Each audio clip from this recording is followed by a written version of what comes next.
रत्नागिरीचे माजी जिल्हाध्यक्ष राजेश सावंत भाजपामधून त्यांना बडतर्फ केले। स्वतःहून रवींद्र चव्हाणांना राजीनामा स्वीकारण्याची विनंती केली होती। आता सक्रियपणे मुलीचा प्रचार करणार आहेत। राजेश सावंत यांनी हे स्पष्टीकरण दिले। राजेश सावंतांची मुलगी ठाकरे गटाकडून नगराध्यक्ष पदाची उमेदवार आहे।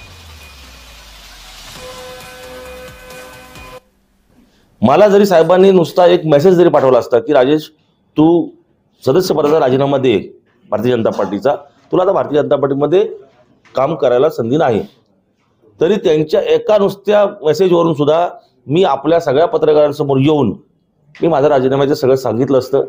साहेबांनी माझ्याकरता एवढा वेळ खर्च घालण्याची गरज नव्हती, कारण महाराष्ट्राचे नेते आहेत।